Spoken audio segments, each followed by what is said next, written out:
Hello student, 11th class की physics का एक new chapter units and measurements. इससे पहले हम दो चैप्टर करा चुके हैं, मोशन इन स्ट्रेट लाइन और मोशन इन प्लेन, और ये थर्ड चैप्टर है। दोनों चैप्टर्स की सारी वीडियोस अवेलेबल हैं, देख सकते हो उनको। आज यूनिट्स एंड मेजरमेंट का हम फर्स्ट टॉपिक पढ़ाएंगे, फंडामेंटल क्वांटिटीज़। फंडामेंटल नेम से समझ में आ रहा है एक ऐसी क्वांटिटी या इस टाइप की क्वांटिटीज जिनसे और क्वांटिटीज को निकाला जा सकता है, मेन क्वांटिटी। और फंडामेंटल क्वांटिटी ऑलवेज लिमिटेड होती है। तो पूरी फिजिक्स में 11th क्लास के बाद जहां तक फिजिक्स पढ़ोगे तो केवल फंडामेंटल क्वांटिटी 7 होती है, 7 फंडामेंटल क्वांटिटी। तो 7 फंडामेंटल क्वांटिटी क्या है? लेंथ जानते हो, ठीक है। लेंथ का मतलब डिस्टेंस। इसका अगर हम यूनिट्स देखें तो लेंथ का यूनिट मीटर होता है, ठीक है। इस लेंथ का यूनिट मीटर है। अब सेकंड आता है मास फंडामेंटल क्वांटिटी है जिसका मास केजी है। और थर्ड फंडामेंटल क्वांटिटी आती है टाइम, और टाइम का जो यूनिट है वो बहुत अच्छी तरह से सब जानते हो, सेकंड होता है। Electric current fourth fundamental quantity है जिसका यूनिट एम्पियर होता है। और उसके बाद नेक्स्ट है थर्मोडायनेमिक टेम्परेचर।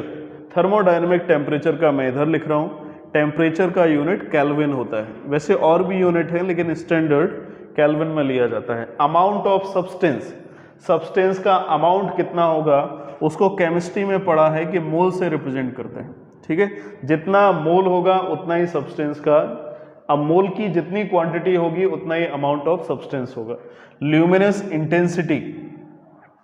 ल्यूमिनस इंटेंसिटी का मतलब जैसे कोई अगर बल्ब जल रहा है तो उसकी कितनी इंटेंसिटी है। इंटेंसिटी का मतलब कितनी ज़्यादा एनर्जी से वो लाइट रे को इमिट कर रहा है, तो उसको बोलते हैं ल्यूमिनस इंटेंसिटी। ल्यूमिनस इंटेंसिटी का जो यूनिट है या मेजर किया जाता है वो है कैंडेला के थ्रू।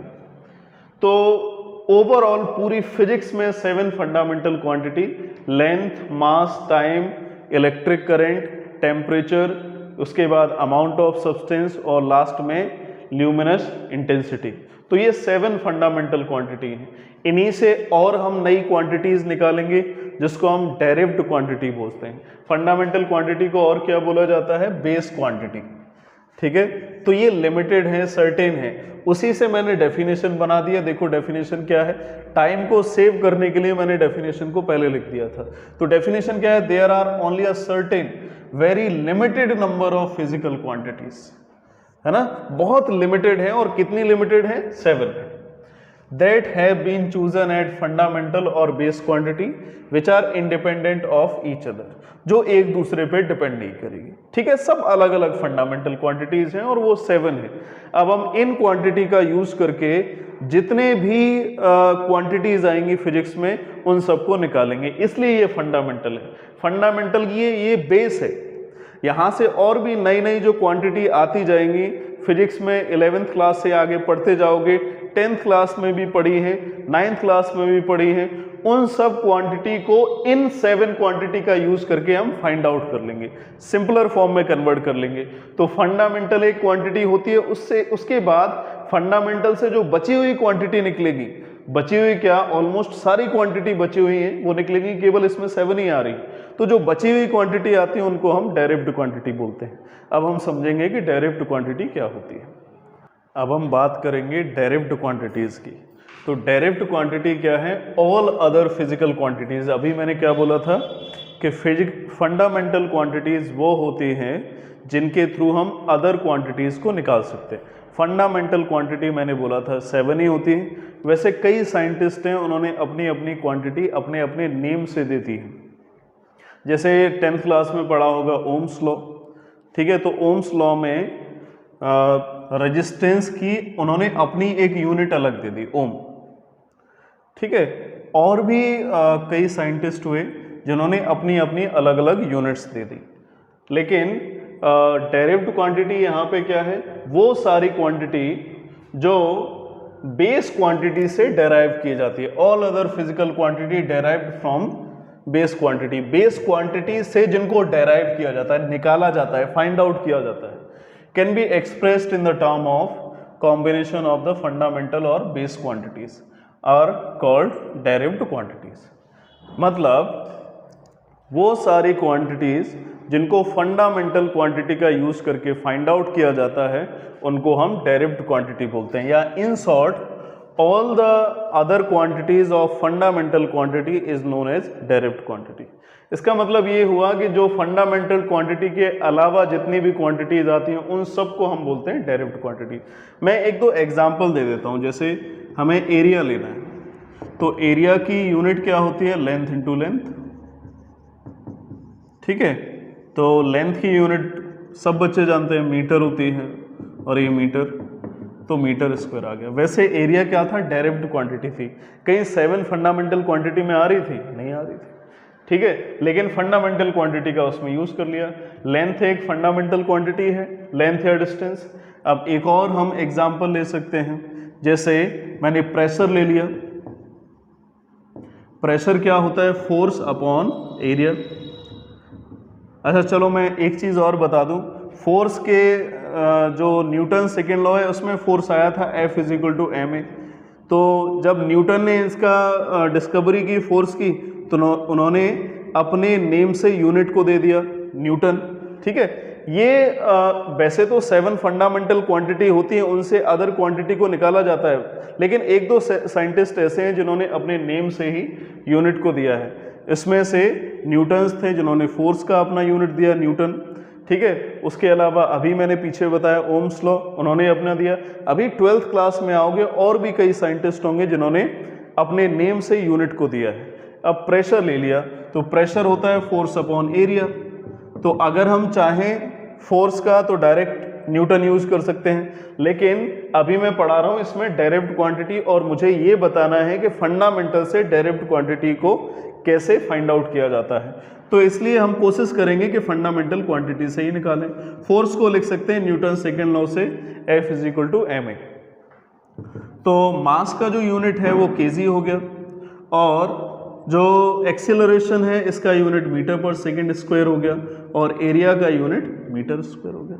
तो 1 मीटर से मीटर कैंसिल हो गया, फर्स्ट फोर्थ सेकेंड थर्ड कर सकते हैं हम, तो हमें मिल गया किलोग्राम पर मीटर सेकेंड स्क्वायर। ऐसे करके हम प्रेशर का यूनिट निकाल सकते हैं। वैसे न्यूटन, फोर्स का यूनिट न्यूटन होता है पर मीटर स्क्वायर। तो ऐसे बहुत सारी क्वांटिटी हैं, बहुत सारी का मतलब इनफाइनाइट नंबर ऑफ क्वांटिटीज होंगी जिन्हें हम डेरिव्ड क्वांटिटी बोलते हैं, जो फंडामेंटल क्वांटिटी के थ्रू निकाली जाती है। अब ये तो क्वांटिटी की बात हो गई, अब हम इसका इम्प्लीमेंटेशन करेंगे। अब हम बात करेंगे डायमेंशनल फॉर्मूला की। तो ये तो मैंने बता ही दिया था कि 7 फंडामेंटल क्वांटिटीज होती हैं, length, mass, time, temperature, electric current, mass of the substance और ल्यूमिनस इंटेंसिटी। ठीक है, तो ये 7 फंडामेंटल क्वांटिटी है। अब जब डायमेंशनल फार्मूला बनाएंगे, डायमेंशनल फार्मूला जब मैंने motion in straight line, motion in plane पढ़ाया था तो उसमें भी इस टर्म का यूज़ किया था। मैंने ये बोला था कि अगर हम किसी भी टर्म की, किसी भी क्वांटिटी की अगर डेफिनेशन लिखते हैं तो डेफिनेशन लिखने के बाद उसका यूनिट लिखना होता है। यूनिट तभी आती है जब उसका फार्मूला लिखना होता है, तो फार्मूला भी लिखना पड़ेगा, यूनिट भी लिखनी पड़ेगी। साथ में 11th क्लास में एक चीज़ और आ जाती है, डायमेंशनल फार्मूला। तो अब 11th क्लास में जो भी डेफिनेशन आएगी तो उसका हमें डायमेंशनल फार्मूला भी लिखना पड़ेगा। तो अब इसमें 4 चीज़ें हो जाती हैं अगर किसी भी क्वांटिटी की डेफिनेशन पूछी जाती है। एक definition, second formula, third unit, और फोर्थ डायमेंशनल फार्मूला। चाहो तो उसमें बता सकते हो ये स्केलर क्वांटिटी है, वेक्टर क्वांटिटी है, ये एडिशनल हो जाता है। तो डायमेंशनल फार्मूला अब हम कैसे बनाएं, ठीक है, इसका क्या कॉन्सेप्ट है, उसके बाद अगर कोई डेफिनेशन पूछी जाती है उसमें उसका यूज़ कैसे करें, ये सब मैं अभी आगे बताने वाला हूँ। देखो, लेंथ को रिप्रेजेंट किया जाता है एल से, ठीक है, अभी इतना समझ लो, फिर इसको यूज़ कैसे करेंगे, डायमेंशनल फार्मूला निकालेंगे कैसे, ये भी हम बताएंगे। मास का जो रिप्रेजेंटेशन होता है वो m से होता है। टाइम को t से रिप्रेजेंट करते हैं। टेम्परेचर का यूनिट केल्विन होता है तो k से रिप्रेजेंट किया जाता है। कुछ बुक्स में थीटा से भी रिप्रेजेंट किया जाता है, ठीक है। तो हम k से भी कर सकते हैं, और थीटा से भी कर सकते हैं, किसी भी बच्चे को कन्फ्यूजन नहीं होना चाहिए। इलेक्ट्रिक करंट का यूनिट एम्पियर होता है। ये भी मैं बताने वाला था कि इसका भी जो यूनिट है वो साइंटिस्ट ने दिया, क्योंकि एम्पियर एक साइंटिस्ट थे, उन्होंने अपने नेम से ही यूनिट दे दिया electric current. Amount of substance, इसका यूनिट मोल होता है, ठीक है, तो मोल ही लिख देंगे। और ल्यूमिनस इंटेंसिटी को यूनिट में कैंडेला लिख देते हैं, ठीक है। कैंडेला, ल्यूमिनस इंटेंसिटी एक टाइप की एनर्जी का फॉर्म है। तो ज़्यादातर जो इसकी डायमेंशन निकल के आती है वो, क्योंकि इसकी यूनिट जूल है, तो इसलिए जो एनर्जी की यूनिट निकल के आएगी, जो वर्क डन की यूनिट निकल के आएगी, वही ल्यूमिनस इंटेंसिटी की यूनिट निकल के आती है। कैंडेला इसकी यूनिट रहती है। तो length, mass, time, temperature, electric current, amount of substance, luminous intensity, ये 7 फंडामेंटल क्वांटिटी हैं। इन्हीं का यूज करके हम डायमेंशनल फार्मूला, जितनी भी डेरिव्ड क्वांटिटी हैं उनका निकाल सकते हैं। कुछ हम एग्जाम्पल दे रहे हैं। मैंने ये 10 क्वांटिटीज़ लिखी हैं, फिजिकल क्वांटिटीज़, और इन 10 फिजिकल क्वांटिटी का हम डायमेंशनल फार्मूला निकालेंगे। डायमेंशनल फार्मूला बेसिकली होता क्या है कि डायमेंशनल फार्मूला को डेरिव्ड क्वांटिटी के लिए निकाला जाता है, और डेरिव्ड क्वांटिटी जानते ही हो, जिसमें फंडामेंटल क्वांटिटी का या बेस क्वांटिटी का यूज होता हो। तो हम बेस क्वांटिटी को एक्सप्रेस करके दिखाएंगे डेरिव्ड क्वांटिटी के अंदर। तो ये सब जितनी भी क्वांटिटीज़ लिखी हैं, ये सब डेरिव्ड क्वांटिटीज़ हैं, और डेरिव्ड क्वांटिटी को हम एक्सप्रेस करेंगे फंडामेंटल या बेस क्वांटिटी के टर्म्स में। सबसे पहले हम वॉल्यूम को देखते हैं। वॉल्यूम क्या होता है? लेंथ क्यूब बोलते हैं, या अगर कोई क्यूबॉइड शेप है, 3 डायमेंशनल शेप है, तो length into breadth into height हो जाता है। तब भी जो ब्रेड्थ है वो भी एक टाइप की लेंथ है, हाइट है वो भी एक टाइप की लेंथ है। तो लेंथ का जो फंडामेंटल क्वांटिटी होती है रिप्रेजेंटेशन, वो एल से किया जाता है, तो ये एल क्यू हो गया। इसको हम बिग ब्रैकेट में क्लोज करते हैं अगर डायमेंशनल फॉर्मूला को रिप्रेजेंट करते हैं। अगर हम इसको कंप्लीट एक्सप्रेस करें तो m तो इसमें 0 हो गया, m है नहीं, l भी 0 हो गया, l है नहीं, सॉरी l 3 हो गया, और t नहीं है तो t 0 हो गया। तो हम इसको बोलेंगे m 0, l 3 और t 0। यानी इसमें लेंथ 3 है, मास 0 है और टाइम 0 है। ऐसे हम निकाल सकते हैं। और भी हम बताएंगे तो ज़्यादा क्लियर होगा। जैसे सेकेंड लिया फ्रीक्वेंसी 1 अपॉन टाइम पीरियड होता है, तो 1 अपॉन टाइम ले लिया। 1 अपॉन टाइम को एक्सप्रेस किया जाता है t में। अगर टाइम का डायमेंशनल फार्मूला लिखें तो t आएगा। इसको हम कंप्लीट एक्सप्रेस कर लेते हैं तो t माइनस 1 हो गया, ठीक है, न्यूमरेटर में जाएगा। अब इसको फॉर्मूले के फॉर्म में लिखें तो m0, l0 और t माइनस 1। ये m और l को पहले क्यों लिखा जाता है उसका मैं रीजन बता दूं। क्योंकि जब 7 फंडामेंटल क्वांटिटी लिखते हैं तो उसमें लेंथ पहले आता है, ठीक है, फिर मास आता है, ये दोनों पहले आ जाते हैं, उसके बाद फिर टाइम आता है, इसलिए पहले लिख सकते हैं। बाद में भी अगर लिखते हैं तो प्रॉब्लम नहीं है, लेकिन एक स्टैंडर्ड फॉर्म में लिखो वो ज़्यादा बेटर है, गलत कुछ भी नहीं होगा। वेलोसिटी का फॉर्मूला जानते हो, डिस्टेंस अपॉन टाइम होता है, ठीक है, फॉर्मूला छोटी क्लासेस से पढ़ा है। डिस्टेंस को रिप्रेजेंट किया जाता है l, यानी लेंथ है एक टाइप, और टाइम t होता है। तो इसको सिंपलर फॉर्म में कन्वर्ट करते हैं तो l न्यूमरेटर में ही लिखा है, t न्यूमरेटर में जाएगा तो t माइनस 1 होगा। इसको कंप्लीट फॉर्मूला की टर्म में एक्सप्रेस करें तो m0 l1 t माइनस 1, ठीक है, m0 l1 t minus 1। Power नहीं बोलते हैं, जितनी क्वांटिटी है उतनी बोल देते हैं, l1 और t माइनस 1। अब इसके बाद एक्सीलरेशन आता है। एक्सीलरेशन का फॉर्मूला जानते हो, सारे स्टूडेंट जानते हैं, 9th क्लास में पढ़ा है। Change in velocity upon time होता है या टाइम टेकन होता है। Change in velocity, overall velocity आएगी, वेलोसिटी में कितना भी चेंज कर लो फिर भी वेलोसिटी आती है। तो वेलोसिटी की हम लोग डायमेंशन निकाल चुके हैं, तो वेलोसिटी की डायमेंशन थी lt माइनस 1, ठीक है, ये डायमेंशन निकाल दी। और टाइम का डायमेंशन t होता है, अभी मैंने बताया था। तो एल टी माइनस वन, ये भी न्यूमरेटर में जाएगा तो ये भी माइनस वन हो गया। एक माइनस वन था, ये पावर वन थी, ये न्यूमरेटर में जाएगी तो माइनस वन हो जाएगी। एक्सपोनेंट इन पावर में पढ़ा था ये, ठीक है, ये भी 9th क्लास में पढ़ा हुआ है। एम जीरो, एल वन और टी माइनस टू आ गया, ठीक है, माइनस वन माइनस वन। तो ये तो एक्सेलरेशन का हो गया। वर्क या एनर्जी एक ही बात होती है, क्यों?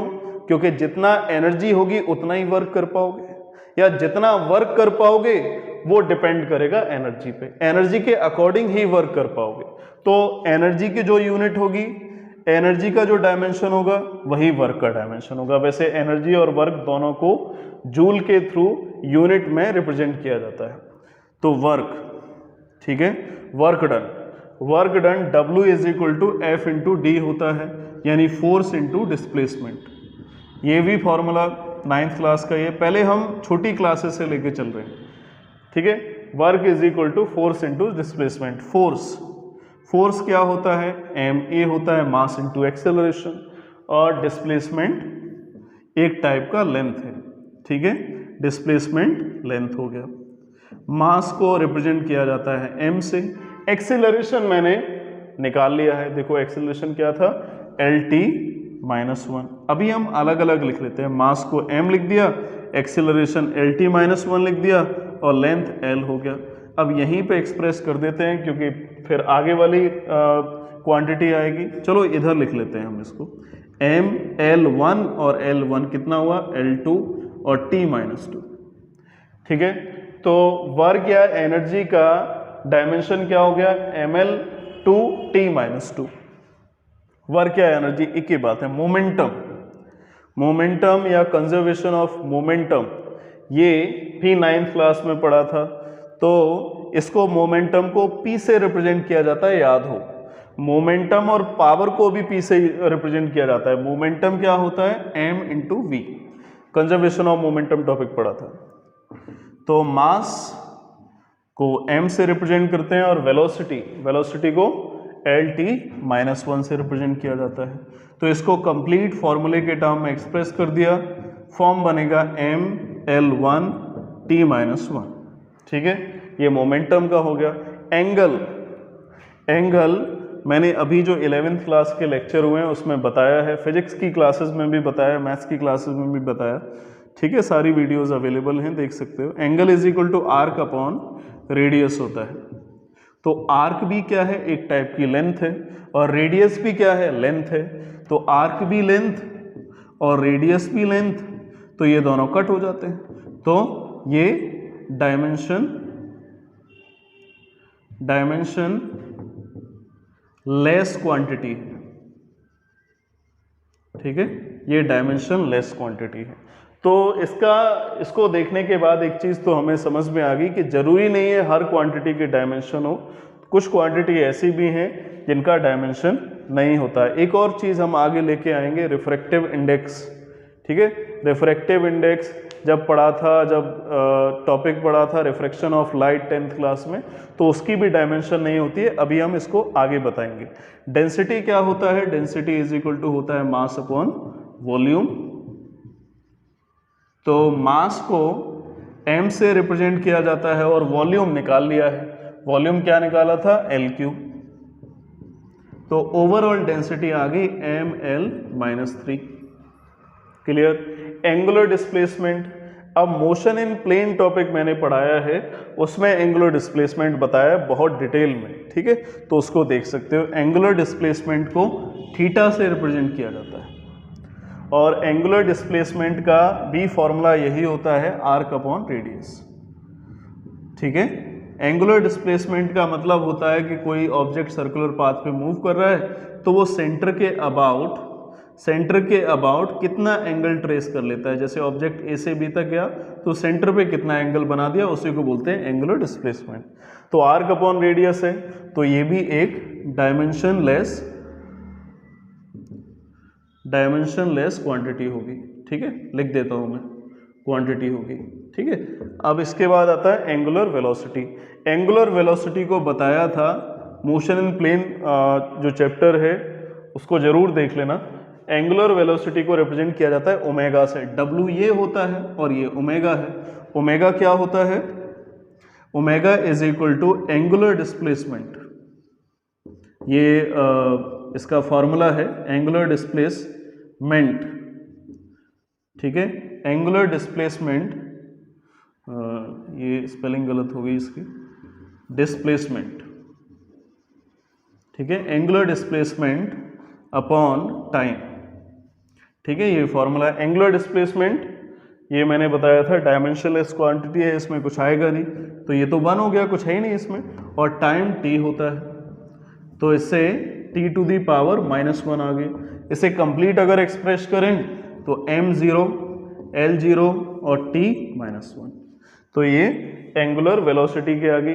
एंगुलर वेलोसिटी को देख के ये लग रहा होगा कि फ्रीक्वेंसी और एंगुलर वेलोसिटी की जो यूनिट्स हैं या डायमेंशनल फॉर्मूला हैं वो दोनों एक ही हैं। तो देखो डायमेंशनल फॉर्मूला दोनों की एक ही जैसे दिखाई दे रहे हैं। ये मैंने 10 कर लिए हैं, अब हम आगे 10 और बताते हैं जिससे पूरा डायमेंशनल फॉर्मूला क्लियर हो जाए। काइनेटिक एनर्जी को देखते हैं। काइनेटिक एनर्जी भी एक एनर्जी का ही टाइप है। काइनेटिक एनर्जी को K से डिनोट किया जाता है और इसका formula K is equal to half mv² हुआ था, जिसको प्रूव भी किया था 9th क्लास में। हाफ का कोई डायमेंशनल रिप्रेजेंटेशन नहीं होता है क्योंकि हाफ कांस्टेंट है, याद रखना कांस्टेंट का कोई डायमेंशन नहीं होता, ठीक है। मास का m होता है, इसीलिए तो एंगल का कोई डायमेंशन नहीं हुआ क्योंकि एंगल भी एक कांस्टेंट वैल्यू है। वेलोसिटी होता है LT-1, अभी पीछे निकाला था स्क्वायर, तो इससे वैल्यू आ जाएगी m, l स्क्वायर लगा हुआ है इस पे तो ml 2 और t 2 इंटू -1 -2। तो ये भी मैंने अभी बोला था एनर्जी का टाइप है, तो जो एनर्जी की यूनिट होगी वही काइनेटिक एनर्जी की भी यूनिट होगी। पोटेंशियल एनर्जी का भी अगर यूनिट निकालें तो पोटेंशियल एनर्जी का फॉर्मूला होता है mgh, तो उससे भी डायमेंशनल फॉर्मूला सेम निकल के आएगा। अब बात करते हैं gravitational constant, universal law of gravitational, ये भी टॉपिक 9th क्लास में पढ़ा हुआ है। तो यूनिवर्सल लॉ ऑफ ग्रेविटेशनल में ग्रेविटेशनल कांस्टेंट आया था, तो कुछ फॉर्मूला ये था F is equal to G m1 m2 upon r², formula याद होगा, ठीक है। अब यहां से इस g की हमें डायमेंशन निकालना है, तो पहले तो हम कैपिटल G के लिए फॉर्मूला बना लेते हैं। तो कैपिटल G के लिए फॉर्मूले के लिए हमें क्रॉस मल्टीप्लाई करना पड़ेगा, G is equal to F r² upon m1 m2 आएगा, ठीक है। इसको सिंप्लीफाई करके F की वैल्यू निकाल दी। तो G के लिए हमें डायमेंशनल फॉर्मूला निकालना है, तो देखो फोर्स होता है m इंटू a, और फोर्स का अभी पीछे डायमेंशनल फॉर्मूला देख लिया mlt-2 होता है, ठीक है, because F is equal to m है, m का m हो गया और एक्सेलरेशन का lt-2 हो गया, ठीक है। रेडियस है, रेडियस का l² हो गया, यानी लेंथ का स्क्वायर रेडियस लेंथ होती है, और मास m हो गया और सेकेंड मास भी m हो गया। कुछ टफ लग रहा है क्या? काफी सिंपल है। फोर्स का m इंटू a हुआ, एक्सेलरेशन का होता है lt-2, ये l² m और m, तो एक m से तो एक m कैंसिल हो गया। अब एक m डिनोमिनेटर का न्यूमरेटर में जाएगा तो -1 होगा, ठीक है, और l और l² ये L3 हो गया, ठीक है, स्क्वायर नहीं बोलना चाहिए, L2 आएगा और t-2। तो इस तरह से हम ग्रेविटेशनल कांस्टेंट को निकाल सकते हैं। किसी भी क्वांटिटी का डायमेंशनल फॉर्मूला निकाला जा सकता है अगर उसका फॉर्मूला पता हो, मतलब ये डायमेंशनल फॉर्मूला नहीं, जो नॉर्मल फॉर्मूला है अगर वो पता है तो उससे हम उस क्वांटिटी का डायमेंशनल फॉर्मूला निकाल लेंगे। अब बात करते हैं चार्ज की। चार्ज, अब हम आ जाते हैं 10th क्लास में, ये सब 10th क्लास के लिए। तो चार्ज क्या है? तो चार्ज होता है, चार्ज आता है I is equal to q upon t में। इलेक्ट्रिक करंट का डेफिनेशन पढ़ा था, the amount of charge passing through a body in per unit time is known as electric current. So अब इसमें Q का वैल्यू निकालेंगे क्योंकि चार्ज का नोटेशन Q से होता है, Q is equal to I into T. और फंडामेंटल क्वांटिटी मैंने स्टार्टिंग में पढ़ाई थी, तो I यानी करंट को A से रिप्रेजेंट करेंगे और टाइम को T से रिप्रेजेंट करेंगे। तो इस तरह से इसकी जो डायमेंशनल फॉर्मूला आता है वो A इंटू टी आ जाता है। टाइम है तो चलो हम टाइम को पहले लिख लेते हैं। अगर कंप्लीट लिखना चाहो तो m0, L0, T1 और A1, ठीक है, ये कंप्लीट चार्ज का यूनिट हो गया, या AT भी बोल सकते हैं। अब आ जाता है रेजिस्टेंस को, लेकिन रेजिस्टेंस को बताने से पहले हम इलेक्ट्रिक पोटेंशियल को बताएंगे, क्योंकि रेजिस्टेंस का जो फॉर्मूला होता है वो वैसे तो ये फॉर्मूला निकल के आता है ओम्स लॉ से, V is equal to IR, R resistance है तो R जब हम निकालते हैं तो R आता है V अपॉन I, ठीक है, सॉल्व करके। अब V का मतलब होता है इलेक्ट्रिक पोटेंशियल या पोटेंशियल डिफरेंस, ठीक है। तो पोटेंशियल डिफरेंस ये मैंने लिखा है, इसकी जो हम डायमेंशन निकाल लेंगे उसका इसमें यूज कर लेंगे, ठीक है। और I का तो यहाँ से निकाल सकते हैं, तो पहले इलेक्ट्रिक पोटेंशियल का निकालते हैं फिर इसमें यूज करेंगे। तो इलेक्ट्रिक पोटेंशियल क्या होता है, V is equal to W upon Q। तो ये इलेक्ट्रिक पोटेंशियल का डेफिनेशन 10th क्लास में पढ़ के आए थे। The amount of work done in moving a charge particle from any one point to another point, यानी एक पॉइंट से सेकेंड पॉइंट तक चार्ज को मूव कराने में जितना हमें वर्क करना पड़ेगा उसी वर्क को बोलते हैं इलेक्ट्रिक पोटेंशियल, ठीक है। तो इलेक्ट्रिक पोटेंशियल को V से डिनोट किया जाता है, ये मैं रिवाइज करा रहा हूँ, ठीक है, याद होना चाहिए वैसे। तो V की वैल्यू निकालते हैं, वर्क डन या एनर्जी का जो डायमेंशन फार्मूला ये पीछे निकाल चुके हैं, ml² t-2, ठीक है, याद होना चाहिए। अब पीछे वाली जितने भी डायमेंशनल फार्मूले आ रहे हैं उनका यूज हो रहा है।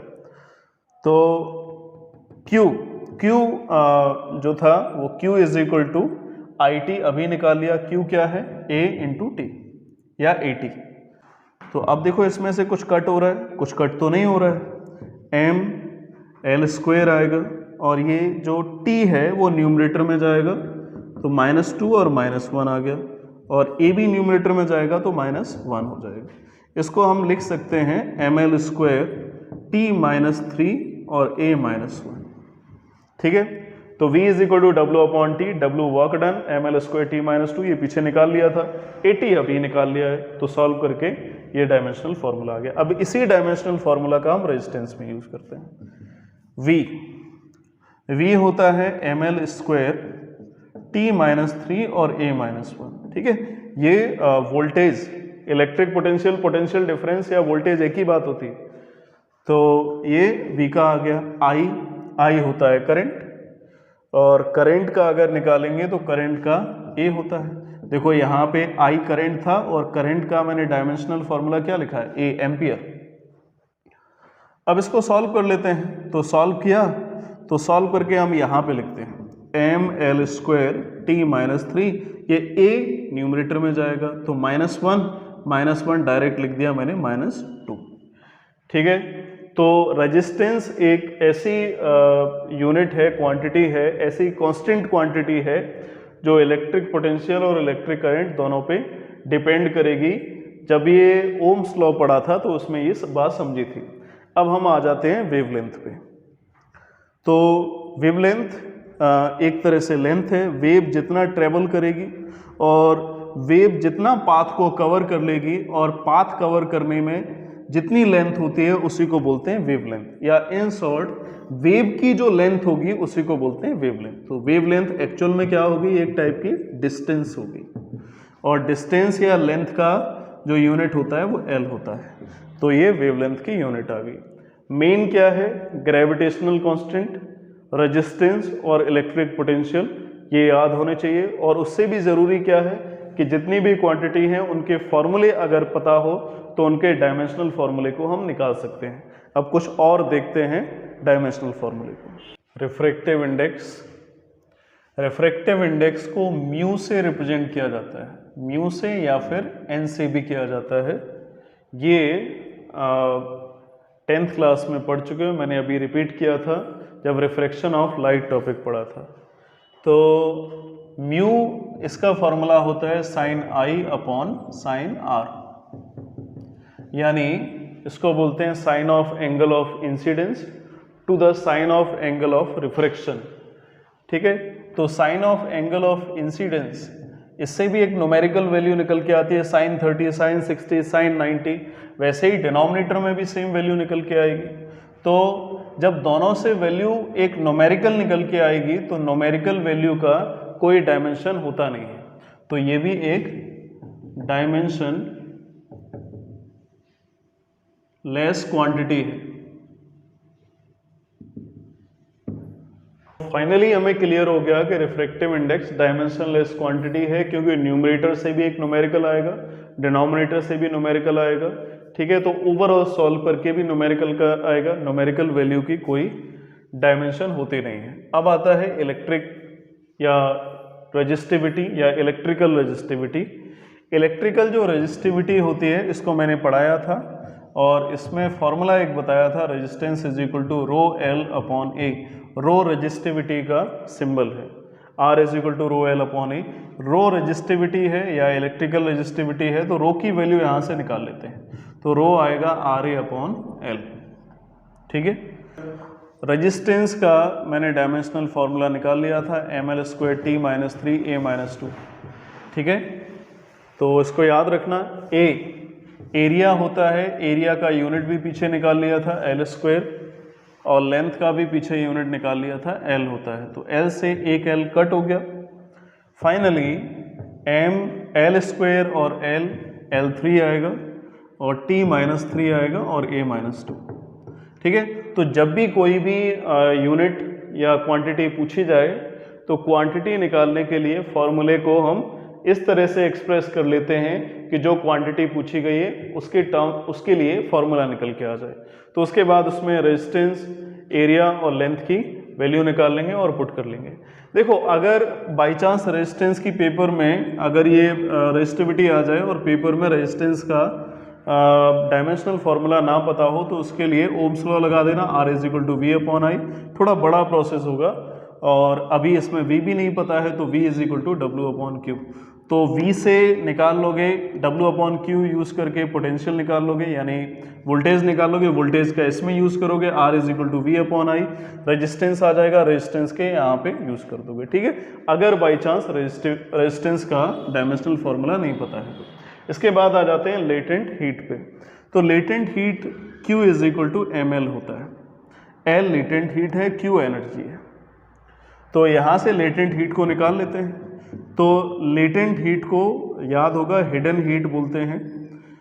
तो लेटेंट हीट ऐसी होती है कि टेम्परेचर में चेंज आता नहीं है और हीट सिस्टम से सराउंडिंग और सराउंडिंग से सिस्टम के बीच में ट्रांसफ़र हो जाती है।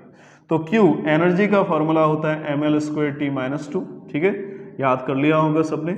और मास m होता है तो m से m इसमें कैंसिल हो गया और हम इसको m0 l square T minus 2 लिख सकते हैं, ठीक है। तो ये लेटेंट हीट आ गया। सेंट्रीपिटल एक्सेलरेशन, ये मैंने मोशन इन प्लेन में पढ़ाया था, बहुत डिटेल में पढ़ाया था। इसका डेरिवेशन भी कराएं, 2 डेरिवेशन, एक मैं बहुत लेंदी था, एक शॉर्ट मेथड बताया है। तो सेंट्रीपिटल एक्सेलरेशन a होता है और a is equal to V square upon R, इसको ac से रिप्रेजेंट किया जाता है।